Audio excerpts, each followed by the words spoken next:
Washington, D.C., 4:13 a.m. A man in a stolen utility truck slams through the outer perimeter of the White House and then jumps out with a weapon. But what he does next forces investigators to ask a terrifying question. Why didn't he run toward the president? Why did he run toward the guards? The attack lasted only 38 seconds, but its disturbing purpose would take months to uncover. And when the truth came out, it revealed a secret so unbelievable, so deeply buried, that it rewrote everything the public thought they knew. The man's name was Daniel Rourke, a former electrician, quiet, no criminal record, no history of violence. At 3:22 a.m., surveillance cameras captured him circling the block. Once, twice, 7 times. No one knows if he was praying or preparing. Investigators later discovered a handwritten note on the passenger seat. I'm sorry. This is the only way. But the question was, the only way to what?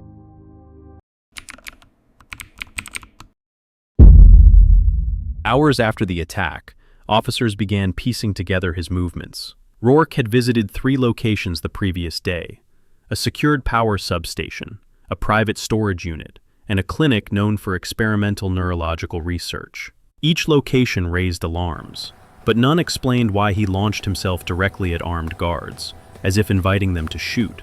Investigators pushed deeper. Rourke's phone logs revealed a pattern: hundreds of late-night calls to a single number, all unanswered: his sister.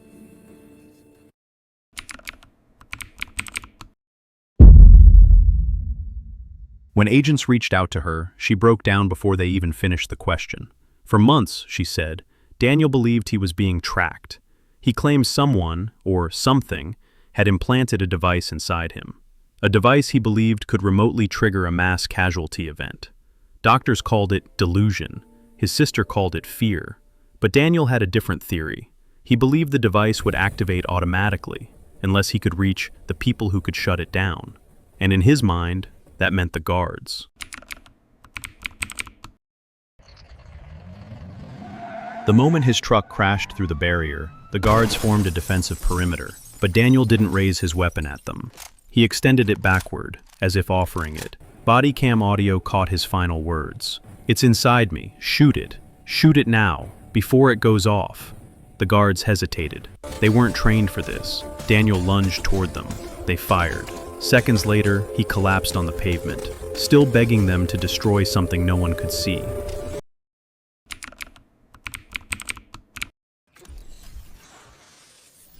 Autopsy teams scanned Daniel's body for explosives, implants, foreign objects. Nothing. No device, no surgical scars. Nothing that could explain his terror. Investigators were ready to close the case, label it a mental breakdown, a tragic delusion. But then a forensic tech noticed something odd. Microscopic burns around Daniel's spinal cord. Patterns too precise to be accidental, too symmetrical to be natural. Something had happened to him, something deliberate.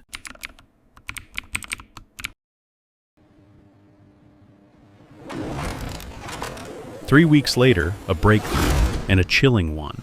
The clinic Daniel visited, it lost a patient file the same night. A file belonging to a man with identical spinal burn patterns. A man who died in a locked room, without explanation. And both men had visited the same substation. Both had rental units under aliases. Both placed dozens of frantic calls in the days before their deaths. This wasn't a lone delusion, it was a pattern. A pattern someone tried very hard to hide.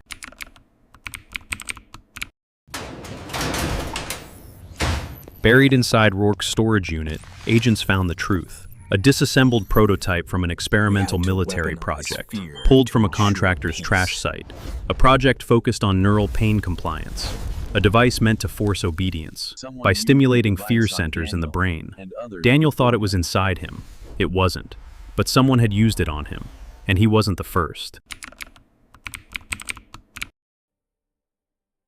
Official statements still say Daniel acted alone, that he had no enemies, that there was no device, but the burns were real, the missing files were real, and so were the others. Daniel Rourke didn't attack the White House out of hatred. He attacked out of desperation, trying to reach the only people he believed could save him.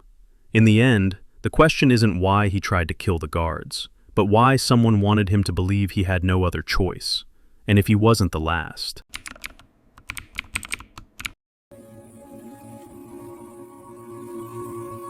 The same day the FBI announced the case was closed, an internal memo surfaced, one that was never meant to be seen. It revealed something alarming. The burns on Daniel Rourke's spine matched the signature of a discontinued military device, a device supposedly shut down 5 years earlier after an undisclosed incident. Investigators reviewing the archived files noticed something even stranger. The entire research team behind the project had vanished from the system.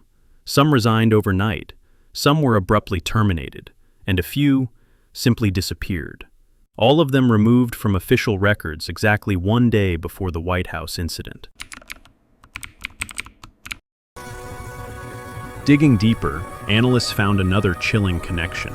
3 months before Daniel's attack, a classified shipment went missing en route to a government storage facility. The manifest listed it as obsolete electronic waste, but internal notes described it differently. Neural suppression prototype, Mark III, the same model Daniel had scavenged in pieces from a contractor's trash site. Satellite data showed the route of that lost shipment, then showed the signal abruptly ending near the very substation Daniel visited. If someone intercepted that shipment, they had access to a device capable of inducing fear, panic, even hallucinations, without leaving obvious physical traces. And Daniel wasn't the only person in that zone during the blackout that night. 2 weeks after the memo leak, a man came forward. He refused to give his name publicly, but he agreed to speak to investigators under the condition that his testimony remains sealed. He claimed he survived a similar episode. He described waking up on the floor of his apartment, unable to breathe, convinced there was something inside his spine, vibrating, burning, whispering. Doctors said it was a panic attack, but the man insisted it was triggered remotely, and that he heard clicking noises in his head seconds before the sensations began. The detail that froze investigators? He had visited the same clinic as Rourke, on the same week. By now, the story had outgrown simple explanations. A supposedly defunded military project, missing patient files, a survivor describing symptoms identical to Daniel's, and now, evidence that at least 3 prototypes were never accounted for. Meanwhile, the official report still insisted there was no credible connection between Daniel's delusion and any government program. But leaked emails said otherwise. One message, sent by a senior analyst at the neurological clinic, contained just 3 words. They found him. Sent the night before Daniel died. Who were they, and what did they find?